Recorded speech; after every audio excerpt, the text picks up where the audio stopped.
Alright, what is up guys, it's Storm back here with another video, and in this one, I'm going to be seeing who would win in a fight, Naruto Uzumaki or Ichigo Kurosaki. Oh, but before the video begins real quick, for those of you wondering when the Golden Fox Part 7 is going to come out, it's going to come out on Friday.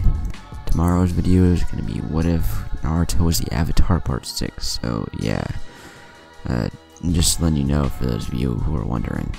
But without further ado, let's just jump right in. So let's just make this very clear. People assume that this fight is very one-sided or too close or downright inappropriate because the two live in different types of universes or have different powers. These aren't any helpful posts or arguments in a character versus battle.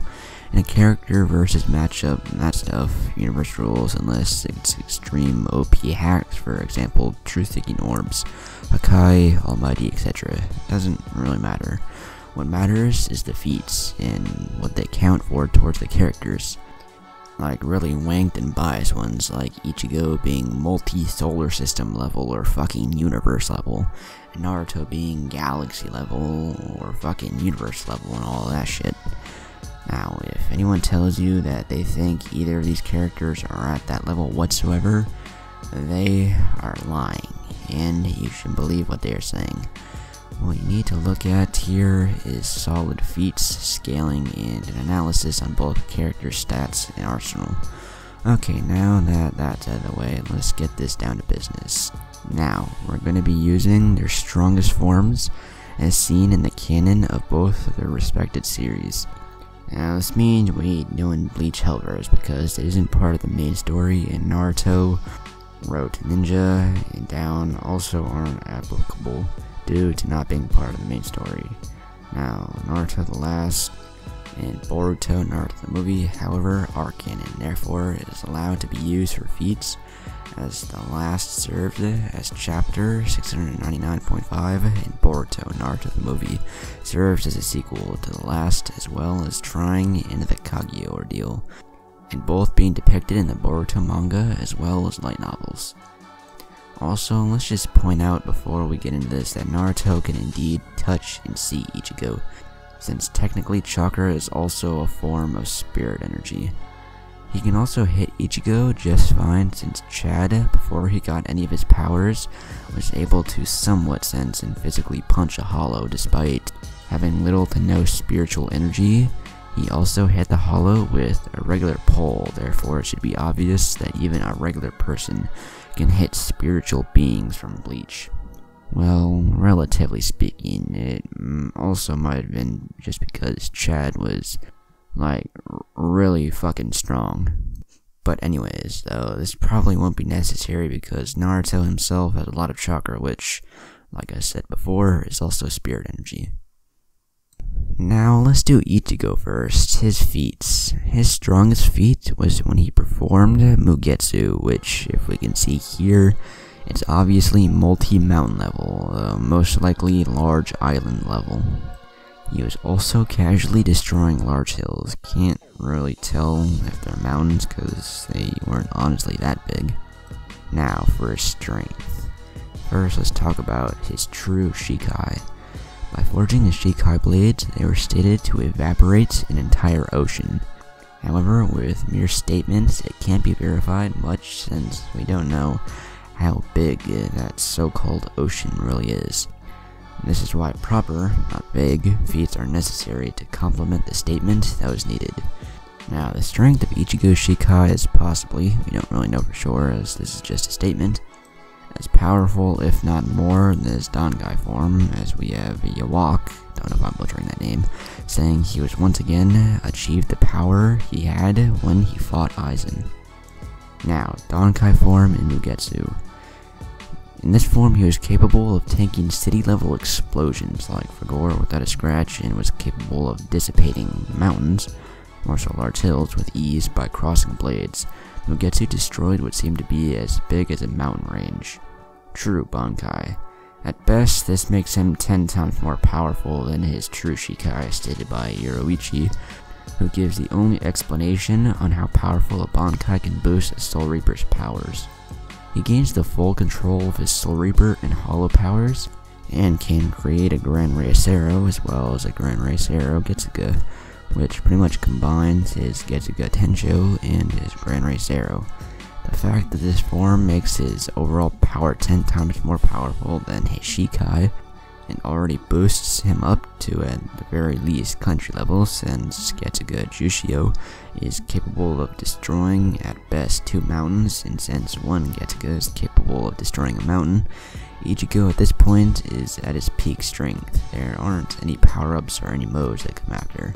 He's done as far as feats and forms go. One thing that should also be pointed out is that Ichigo's true Bankai is actually a controlled version of his full hollow form from when he fought Ukiura. Therefore, this already proves that at best Ichigo can be classified as a large island level to country level at best, with scaling and feats. Also, people tend to scale him off from Yawak, but what they don't understand is that Yawak was overpowered due to hacks rather than strength or destructive capability, so Ichigo is not as strong as Yawak at all. Now speed. Now back in the fight with Byakuya, he was said to move at lightning speeds via databook. Scaling from this is quite hard since Ichigo constantly loses his power later on. Though one thing for sure is that he does in fact scale to light speed. Another thing that gets him to this state is that he dodged light from one of the Stern Ritter, who actually emits light as his power and therefore scales off from there. He also has light speed reaction from the time he dodged the negation light beam or negation. Of course, this increases exponentially as his power up to his Bankai. Now for his overall arsenal. Sadly, Ichigo has a very low arsenal and amount of abilities. Now for the ones he does have, let's go over them quickly. He has Getsuga Tensho, Getsuga Jushio, he can fly, Flash Step / Sonido, has somewhat of a healing factor, Gran Race Arrow, Getsuga Tensho, kind of Blood Vein, though he never showed he knew how to use it and it just popped up to save him. But just because Ichigo doesn't have that many abilities, he's still powerful as shit. Now, this about wraps it up for Ichigo, and this is how strong, fast, and what his arsenal is. Now, I also want to add that Ichigo's power can also be scaled higher at peak strength, meaning true Bankai can be scaled from tangents of people, since he doesn't have many destructive feats that can be scaled or visually interpreted as to how strong they might be.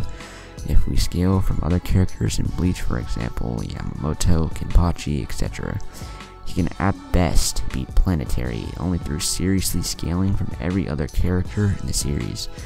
And it's just hard to really put Ichigo in a specific spot when he doesn't have that many feats with his new powers, but at best with scaling off from others, I would say he is planetary level. Now, let's go over Naruto.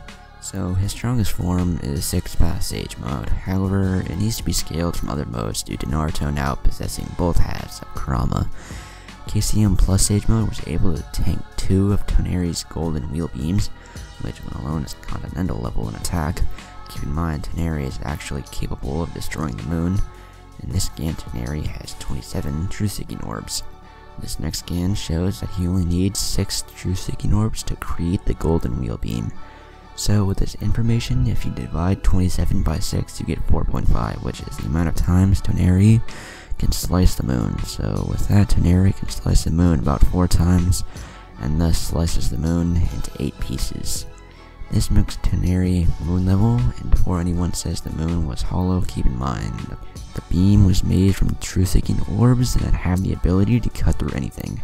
Not to mention, back in the war arc, with only half of Kurama, he was able to tank the 10 Tails Biju Bomb beam, which in and on of itself is country level at the very least. Therefore, Toneri's beam should be either as strong or possibly slightly stronger, since Naruto now has both halves of the Nine Tails. His armor most likely got much stronger.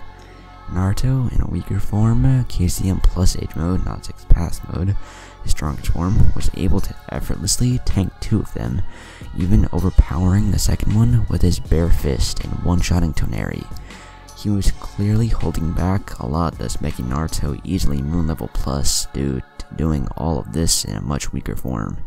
Keep in mind, this was all just with Kurama's chakra, and even then Kurama himself went out to fight a golem.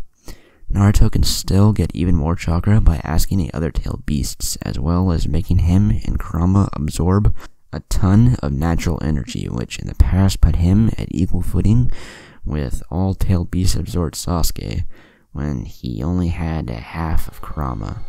Here's Naruto still using Son Goku's lava style in Boruto, meaning he still has access to all the tailed beast chakra. Now, for his strength.